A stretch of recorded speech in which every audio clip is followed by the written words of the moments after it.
요한계시록 2장 18절에서 29절입니다. 같이 읽습니다. 두아디아 교회의 사자에게 편지하라. 그 눈이 불꽃 같고 그 발이 빛난 주석과 같은 하나님의 아들이 이르시되 내가 내 사업과 사랑과 믿음과 승김과 인내를 아노니 너의 나중 행위가 처음 것보다 많도다. 그러나 너에게 책망할 일이 있노라. 자칭 선지자라는 여자 이스벨이 내가 용납함이니 그가 나의 종들을 가르쳐 깨어 행음하게 하고 우상의 제물을 먹게 하는도다. 또 내가 그에게 회개할 기회를 주었을 때 자기의 음행을 회개하고자 아니하는도다. 볼지어다 내가 그를 침상에 던질 터이요 또 그와 더불어 간음하는 자들도 만일 그의 행위를 회개하지 아니하면 큰 환난 가운데 던지고 또 내가 사망으로 그의 자녀를 죽이리니 모든 교회가 나는 사람의 뜻과 마음을 살피는 자인 줄 알지라. 내가 너희 각 사람의 행위대로 갚아주리라. 두아디아에 남아있어 이 교훈을 받지 아니하고 소위 사탄의 깊은 것을 알지 못하는 너희에게 말하노니 다른 짐으로 너희에게 지울 것은 없노라. 다만 너희에게 있는 것을 내가 올 때까지 굳게 잡아라. 이기는 자와 끝까지 내 일을 지키는 그에게 만국을 다스리는 권세를 주리니 그가 철장을 가지고 그들을 다스려 질거릇 깨뜨린 것 같이 하리라. 나도 내 아버지께 받은 것이 그러하니라. 내가 또 그에게 새벽별을 주리라.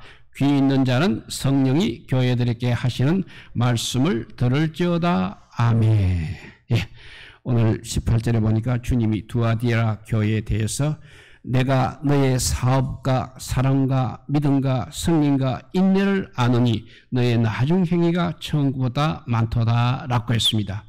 두아디아 교회는 여러 측면에서 점점 이렇게 나아지고 있는 중이었습니다. 그러니까 참으로 바람직한 모습인 것입니다. 그런데 불행히도 책망할 일도 있다는 것입니다. 그것은 뭐냐면 자칭 선지자라고 하는 여자 이스벨을 용납한 일입니다. 그 이스벨은 사람들을 깨워 행음하게 하고 우상의 제물을 먹게 하였습니다. 앞에 버가마 교회에는 니골라 당의 교훈을 지키는 사람들이 있었다고 했습니다.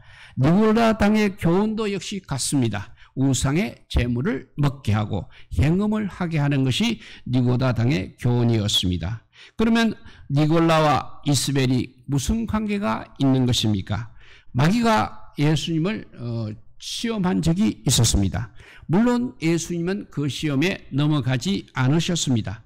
만일 그 시험에 예수님이 넘어갔으면 어떻게 되었겠습니까? 마귀가 원하는 것은 바로 메시아의 사역을 무너뜨리는 것이었습니다. 시험은 세 가지였지만 노리는 것은 한 가지였던 것입니다. 몇 번째 시험에 걸려 넘어지나 결과는 마찬가지인 것입니다.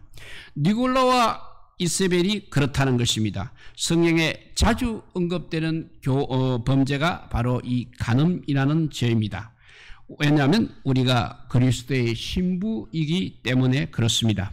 또 우상의 제물을 먹는다는 것은 하나님이 아닌 다른 신을 섬긴다는 그런 뜻이 되겠습니다.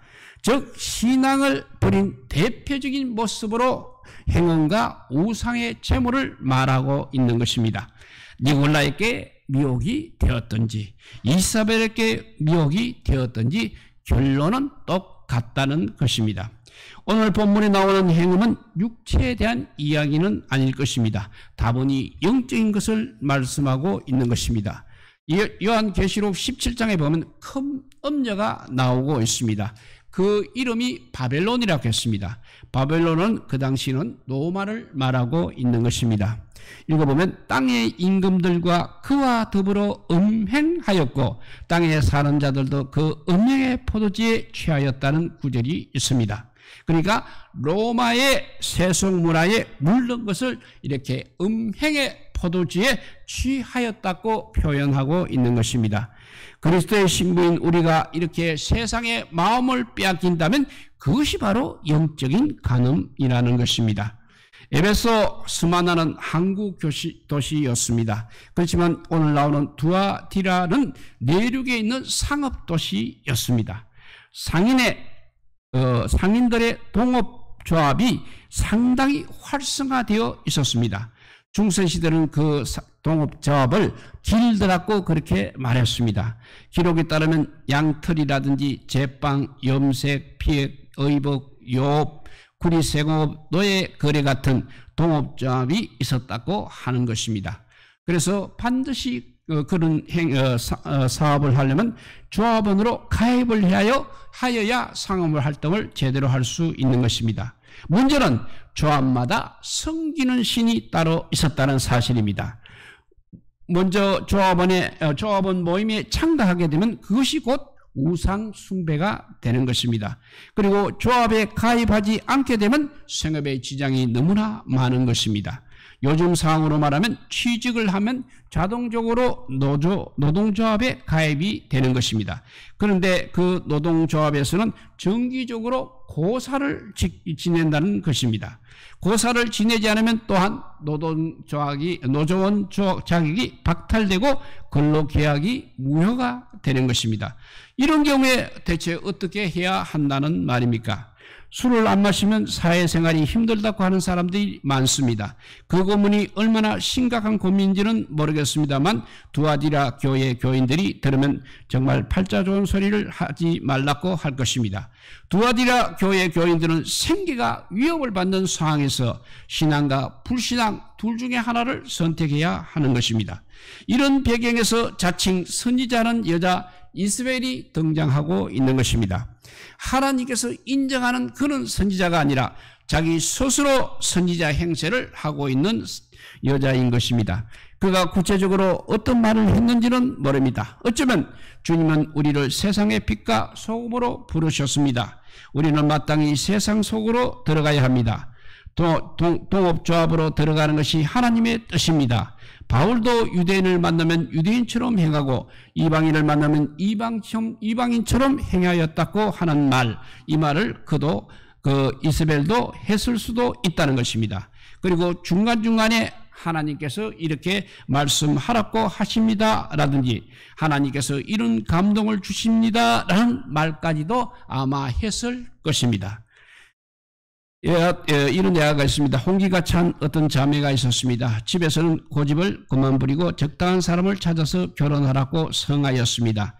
그 자매가 한상코 신앙이 있는 남자를 고집했기 때문에 그렇습니다. 그래서 누군가 이렇게 조언을 합니다. 안 믿는 남자하고 결혼해서 그 가정을 구원시키면 하나님께서 더 기뻐하실 것이 아니냐. 그는 선교자적 사명을 가져야지 왜 신앙생활을 그렇게 편하게만 하려고 하느냐라고 합니다. 그런 이야기는 참 곤란한 이야기입니다. 옳고 그런 가치가 너무나 뒤바뀌었기 때문입니다. 말로는 선교사 사명을 가지라고 합니다. 선교사 사명이 전혀 없는 집안에 대해서는 전혀 거론하지 않고 있는 것입니다. 다행히 그 자매는 그 말에 속지 않았다고 합니다. 두아디라 교회에 속해 있는 두아디라 교회에는 이렇게 속은 사람이 많이 있었다는 것입니다. 그러면 그 사람들은 어떤 사람들입니까? 이스벨의 유혹에 넘어간 순진한 사람들입니까? 이스벨이 나쁜 사람인 것은 누구나 다 알고 있습니다. 이스벨은 주님께서 회개할 기회를 주어도 회개하려 하지 않았던 사람입니다. 급기야 주님께서는 조만간 그를 침상에 던지겠다고 말씀하셨습니다. 침상에 던지겠다는 말은 병들어 눕게 하겠다는 뜻과 같은 것입니다. 어쨌든 하나님의 뜻을 왜곡한 벌을 받을 것입니다. 이스벨은 그렇다고 쳐도 그에게 속은 사람은 그러면 어떻게 되는 것입니까? 성경은 이렇게 말합니다. 또 그와 더불어 간음하는 자들도 만일 그의 행위를 회개하지 아니하면 큰 환난 가운데 던져지고 또 내가 사망으로 그의 자녀들을 죽이리라고 하였습니다. 그들 역시 회개해야 할 잘못이 있는 사람들이라는 것입니다. 그러면 무엇을 회개해야 하는 것입니까? 이런 예화가 있습니다.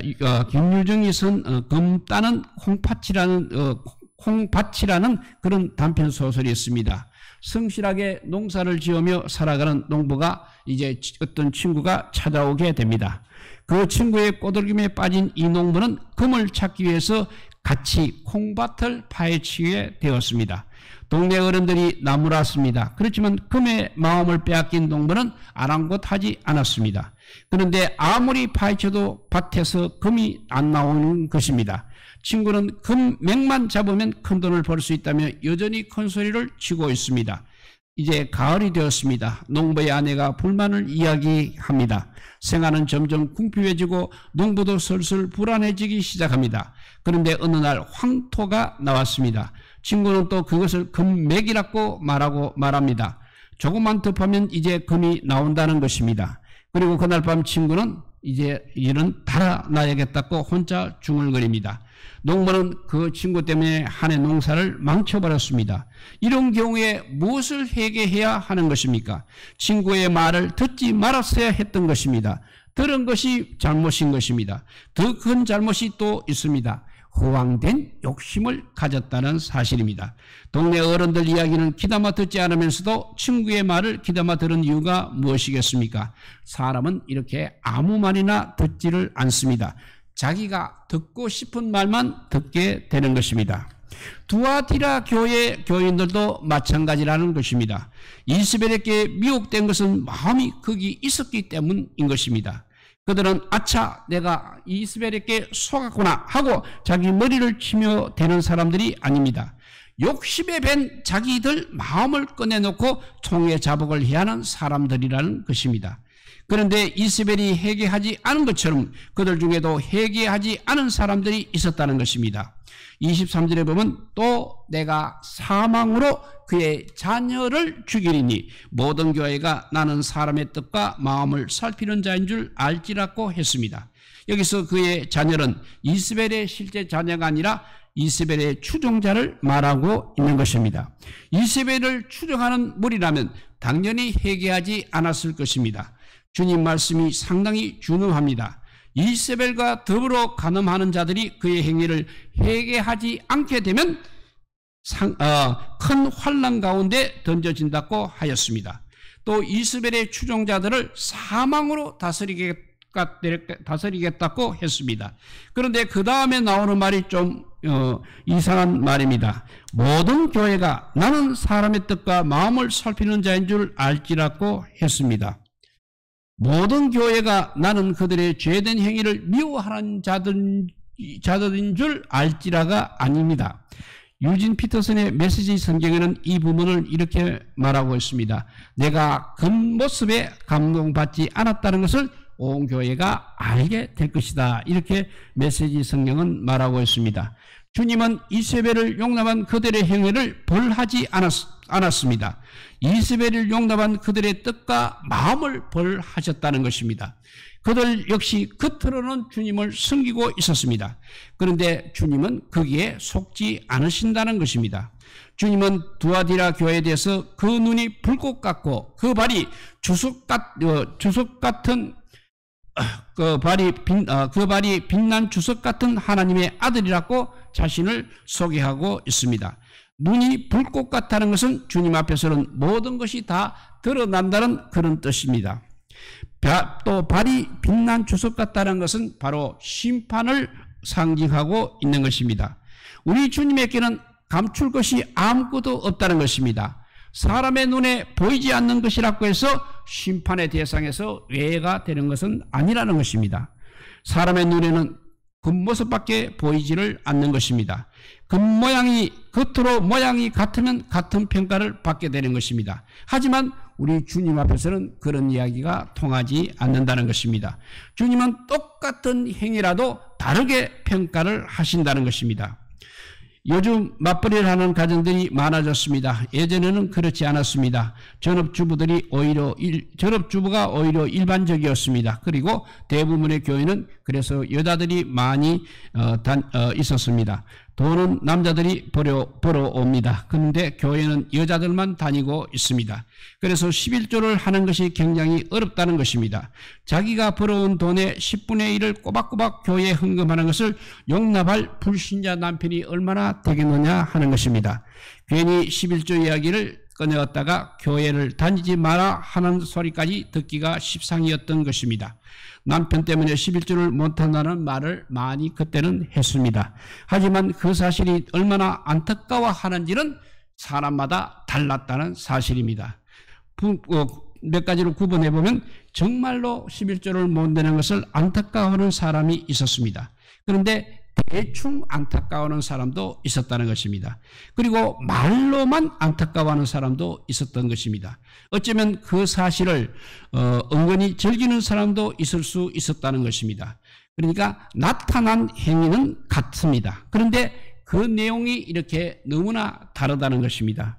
그래서 토조 목사님은 우리는 우리가 한 일에 대해서만 심판을 받는 것이 아니다. 우리가 무엇을 할 수 있었는지에 대해서도 반드시 심판을 받는다고 했습니다. 용서할 수 있었는데 용서하지 않은 것도 심판을 받고, 한 영혼을 더 인도할 수 있었는데 인도하지 않는 것도 다 심판의 대상이 된다는 말입니다. 주님은 사람의 뜻과 마음을 살핀다는 말씀이 바로 그런 뜻인 것입니다. 그리고 그 사실을 모든 교회가 알게 하신다는 것입니다. 그러면서 이어지는 24절에서 내가 너희 각 사람의 행위대로 갚아주리라 이렇게 말한 것은 무슨 말이냐면, 흔히 구원은 행위로 얻지 않는다고 말하고 있습니다. 그때 행위는 우리의 노력이나 선행을 말하고 있는 것입니다. 구원은 어떤 일을 했느냐 안 했느냐 그런 것으로 결정이 되지 않는 것입니다. 그런데 오늘 본문에서는 보면 각 사람의 행위대로 갚아준다고 했습니다. 이때 행위는 내적 수준에 대한 외적 표현인 것입니다. 어떤 일을 했느냐 안 했느냐가 전부가 아니라 왜 했고 왜 안 했는지를 포함하는 개념을 말하고 있는 것입니다. 각 사람의 행위대로 갚아주신다는 우리 주님의 말씀을 들으면 어떤 생각이 드십니까? 기대가 되십니까? 아니면 걱정이 되십니까? 그 말씀이 걱정이 되면 안 되는 것입니다. 행여 주님께서 각 사람의 행위대로 갚아주지 않을까봐 오히려 걱정을 해야 하는 것입니다. 그런 사람에게 해당하는 말씀이 오늘 24절, 25절 말씀입니다. 두아디라에 남아있어 이 교훈을 받지 아니하고 소위 사탄의 깊은 것을 알지 못하는 너희에게 말하느니 다른 짐으로 너희에게 지울 것은 없노라. 다만 너희에게 있는 것을 내가 올 때까지 굳게 잡으라 하셨습니다. 두아디라 교회의 교인 중에는 이스벨의 교훈을 받지 않은 사람들이 있었습니다. 그 사람들은 사탄의 깊은 것을 알지 못하는 사람들입니다. 성경에서 안다고 하는 말은 주로 체험에 근거해서 아는 것을 말하고 있습니다. 사탄의 깊은 것은 우리가 알아야 하는 것이 아니라 알지 말아야 하는 것입니다. 아마 이스벨과 그 추종자들은 자기들이 남다른 신앙의 경지를 구가하는 것처럼 그렇게 말을 했을 것입니다. 그들의 입으로는 우리는 사탄의 깊은 것을 안다라고 했을 리가 만무한 것입니다. 그렇게 대놓고 정체를 밝게 되면 아무도 사탄에 미혹되지 않는 것입니다. 우리는 그냥 신앙의 깊은 비밀을 안다. 우리는 하나님의 숨겼던 뜻을 안다라고 하면서 신앙의 이름으로 불신앙을 부추겼을 것입니다. 그것이 바로 이단들이 하는 행동입니다. 이단들은 성경의 비밀을 안다고 그렇게 말하면서 부추기는 것입니다. 또 불신자와의 결혼을 권하면서 선교사 사명을 이야기하는 것도 바로 그런 경우 중에 하나인 것입니다. 그렇게 하면 결혼 조건으로 신앙을 이야기하는 사람보다 세속적인 조건을 따지는 사람이 더 신앙이 좋은 사람이라 그렇게 말한 것이 되는 것입니다. 간혹 우리가 호랑이를 잡으려면 호랑이의 굴에 들어가야 한다면서 불신자들과 똑같이 어울리는 사람도 있는 것입니다. 예수님도 죄인들과 어울려셨다는 것입니다. 그런데 예수님은 그때 죄를 짓지는 않으셨습니다.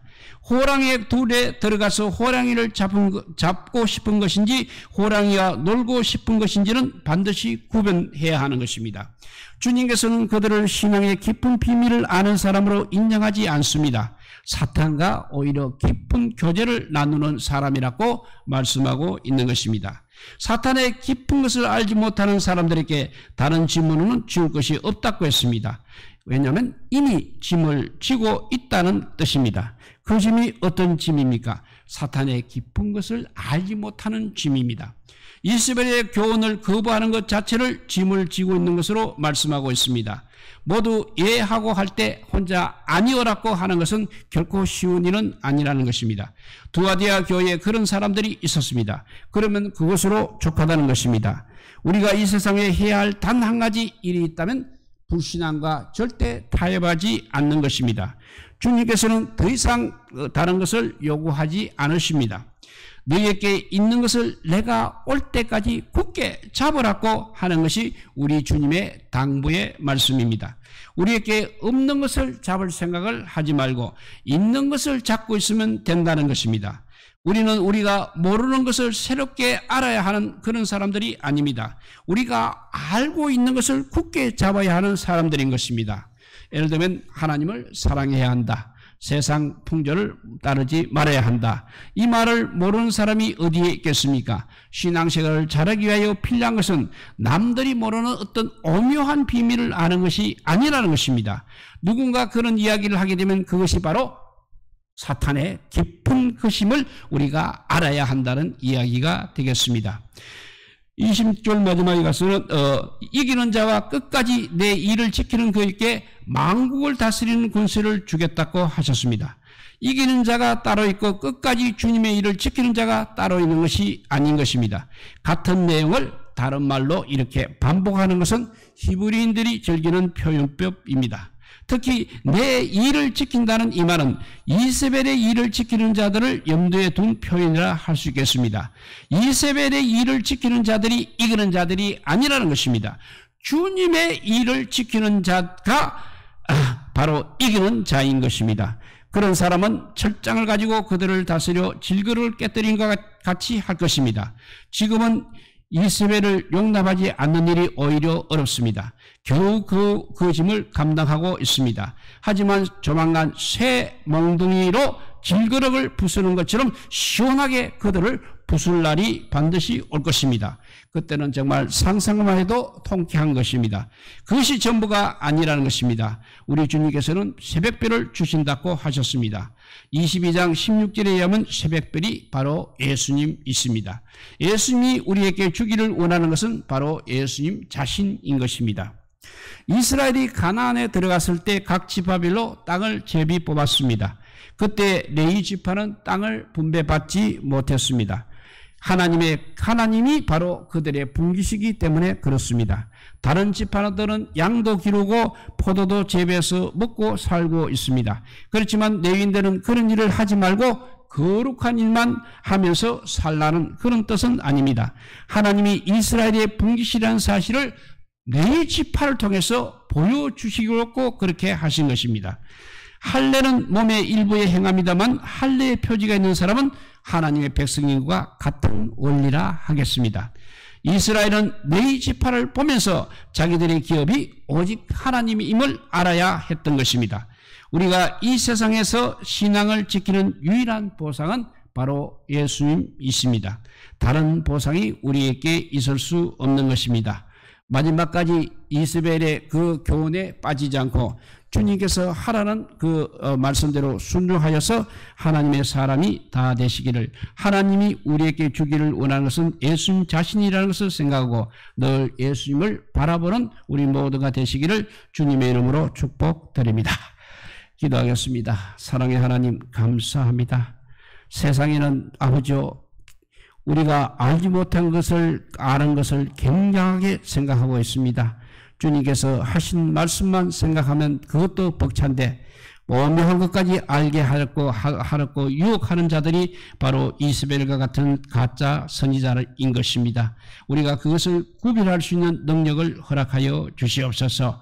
오직 주의 말씀만 붙드는 저희들 되게 하여 주시고 예수님만 바라보는 저희들 되게 하여 주시고 예수님께서 우리에게 주기를 원하는 것이 예수님 자신이라는 사실을 깨닫고 늘 우리 눈에 보이는 것들 아버지요 정말 겉과 속이 같은 것들만 우리가 구하는 자 되게 하여 주시옵소서. 그래서 이 땅에 살 적에 어렵게 사는 것이 아니라 아주 순수하게 주님께서 우리에게 허락하시는 것만 감당할 수 있는 우리 모두가 되게 하여 주시기를 간절히 빌고 원하올 때 이 모든 말씀 아무 공로 없으나 우리 구주 예수 그리스도 이름으로 기도드리옵나이다. 아멘.